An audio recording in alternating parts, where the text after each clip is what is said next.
मी देवेंद्र सरिता गंगाधरराव फडणवीस ईश्वर साक्ष शपथ घेतो की कायद्याद्वारे स्थापित झाले आहे अशा भारताच्या संविधानाबद्दल मी खरी श्रद्धा व निष्ठा बाळगेन। मी भारताची सार्वभौमता व एकात्मता उन्नत राखीन। मी महाराष्ट्र राज्याचा मुख्यमंत्री म्हणून माझी कामे निष्ठापूर्वक व सत्सद विवेक बुद्धीने पार पाडेन आणि संविधान व कायदा यानुसार सर्व तऱ्हेच्या लोकांना मी निर्भयपणे व निपक्षपातीपणे तसेच कोणाच्याही विषयी ममत्व भाव किंवा आकस न बाळगता न्याय वागणूक देईन। नुकताच थोड्या वेळ आधी देवेंद्र फडणवीस यांनी शपथविधी घेतलेली आहे। पुन्हा एकदा मुख्यमंत्री झालेले आहे। मी पुन्हा येईन जे घोषणा त्यांनी केलेली ते पुन्हा येऊन त्यांनी परत दाखवलेलं आहे। आज महाराष्ट्राची उपराजधानी नागपूर येथे मोठ्या प्रमाणात नागरिकांनी जल्लोष देखील केलेला आहे। मोठ्या प्रमाणात नागरिकांमध्ये उत्साह पाहायला भेटत आहे। आपण बघू शकता मोठ्या संख्येने या ठिकाणी नागरिक आहे आणि त्यांनी जल्लोष देखील केलेला आहे। या ठिकाणी ढोल ताशाच्या गजरात देवेंद्र फडणवीस, अजितदादा पवार, एकनाथराव शिंदे यांचे देखील चांगला जोरदार जल्लोष करून स्वागत केलेलं आहे। मोठ्या संख्येने बघा महिला देखील या ठिकाणी मोठ्या संख्येने या ठिकाणी महिला बी आहे। मोठ्या प्रमाणात दाभा पश्चिम नागपूर मध्ये दाभा क्षेत्राचे लोक एकत्रित आलेले आहे। आपण सर्वात या ठिकाणी महिलांसोबत बोलूया, मग काही युवक लोकांसोबत देखील बोलू। देवेंद्र फडणवीस यांनी पुन्हा येईन असं वचन दिलं होतं आणि पुन्हा येऊन दाखवलेलं आहे। काय भावना व्यक्त करणार? आम्हाला तर असं वाटतंय की आमची ही दुसरी दिवाळी तर गेली, पण हे आमची दिवाळी आता आहे। आम्ही एवढे खुश आहोत, महिला तर इतकी खुश आहेत की आमच्या खुशीचं काही ठिकाणं नाही। आमचे देवा भाऊ, आमचा भाऊ आहे तो, आमचा सावत्र भाऊ नाही, आमचा सक्का भाऊ आहे। सावत्र भावाला मात दिली आहे आमच्या देवा भाऊ। या पद्धतीनं राज्यात मोठ्या प्रमाणात सोशल मीडियावरती टीका टिप्पणी व्हायच्या की देवेंद्र फडणवीस पुन्हा यायचं, पुन्हा पण ह्या पुन्हा येणारच नाही देवेंद्र फडणवीस असे विरोधी लोक म्हणाले होते, पण पुन्हा येऊन दाखवले। यावरती काय बोलणार आहात? आता त्यांचं कामच होतं की पुन्हा नाही येतील, पण आमच्या देवा भाऊचं म्हणणं होतं आम्ही पुन्हा येऊ आणि पुन्हा येऊन दाखवलं। हे आमच्या भावानं आम्हाला वचन दिलं होतं ते त्यांनी महाराष्ट्राच्या जनतेने पुन्हा त्यांना स्वीकार केला आणि लाडल्या बहिणीने जास्तीत जास्त स्वीकार केला। लाडल्या बहिणींनी जास्त स्वीकार केला आणि देवभाव हे पुन्हा आले। आता आपण बोलूया, काय वाटते, काय भावना नागपूरचे? ऐसा है कि देवेंद्र भाऊ फडणवीस ये आधुनिक युग के अभिमन्यु है। ये उन्होंने साबित कर दिया है और लोग बोलते थे कि वो पुन्हा नहीं आ सकते, वो पुन्हा भी आए, वापस भी आए और 5 साल भारी बहुमतों की महाराष्ट्र में भारतीय जनता पार्टी और महायुति की सरकार चलाने वाले हैं। और ऐसे प्रथम सीएम है जो पूरी ताकत से अब सरकार में विकास की गति में कोई कमी नहीं होने वाली है। डबल इंजन सरकार बन गई है हम लोगों की। अच्छा, ऐसा भी बोला जाता है बीजेपी हिंदूवादी पार्टी, क्या बीजेपी में दूसरे लोगों को सम्मान नहीं मिलता है? क्या बोलोगे?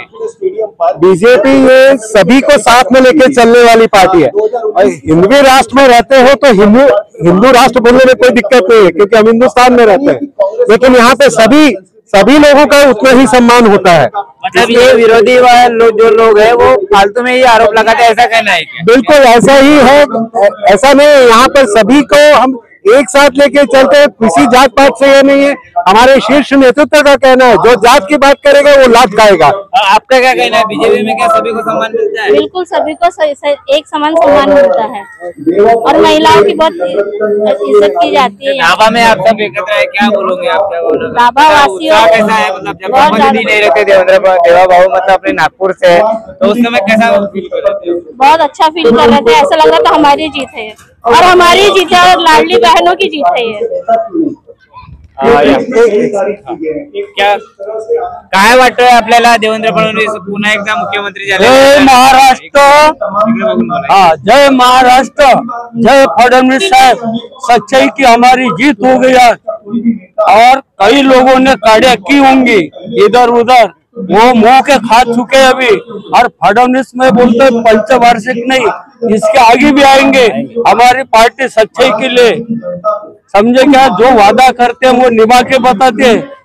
फेंकू नहीं आप पप्पू लोगों जैसे, समझे क्या। बीजेपी भारतीय जनता पार्टी जो भी है सब ये हमारे अटूट सिपाही है और हमारे दावा तरफे हम फडणवीस साहब को फिर कहते कि और 10 नहीं 20 साल रहे।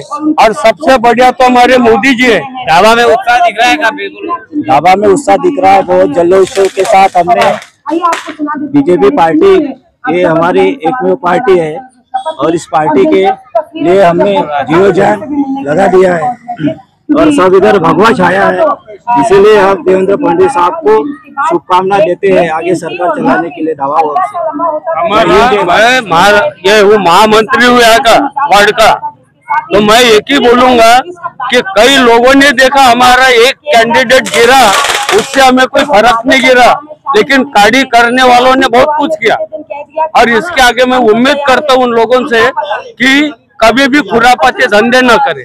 बस देवेंद्र भाऊ आपल्या महाराष्ट्रामध्ये मुख्यमंत्री म्हणून निवडून झाले, त्याबद्दल काय की आपल्या महाराष्ट्रामध्ये जे काही अपूर्ण कार्य झालेले राहिलेले होते त्यासाठीच्या जनतेनं देवेंद्र भाऊला बहुमतानं निवडून दिलेला आहे।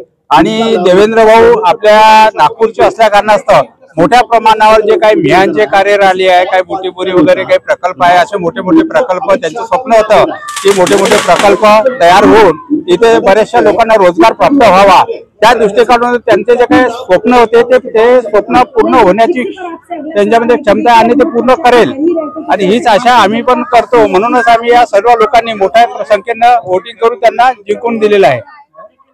कसं वाटतंय आपल्याला एकंदरीत जर भारताचं पूर्ण लक्ष होतं या महाराष्ट्राच्या निवडणुकीत देवेंद्र फडणवीस यांनी शपथ घेतली, पूर्ण भारत मध्ये देवेंद्र फडणवीस कडे बघत होते आणि ते खास करून नागपूरचे रहिवासी आहे आणि ते त्यांच्याकडे पूर्ण भारताचे लक्ष आहे। एकंदरीत तुम्हाला काय वाटतं, काय भावना व्यक्त करणार? माझं म्हणणं आहे की आज खूप आमच्याकडे भाग्याचा दिवस आहे की महाराष्ट्राचे मुख्यमंत्री हे देवेंद्रजी फडणवीस बनले आणि आमच्या नागपूरकरांना तेवढा आनंद झाला याच्यासाठी, कारण की जे काही रखडलेले कामं आहे जसं मिहान झाले, MIDCचे कामं झालेले आहे आणि जो काही विकास थोडा राहिलेला आहे तो आज पूर्ण होण्याची आम्हाला इच्छा होते, त्यामुळे आम्हाला सगळ्यात जास्त त्याचा आनंद वाटतो।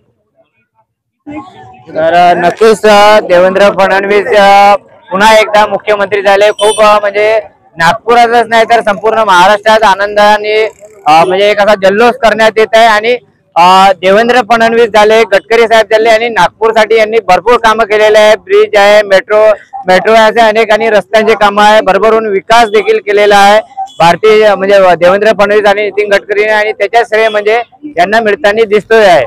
हिंद भारत डिजिटल करिता मी श्याम देशकर, नागपूर।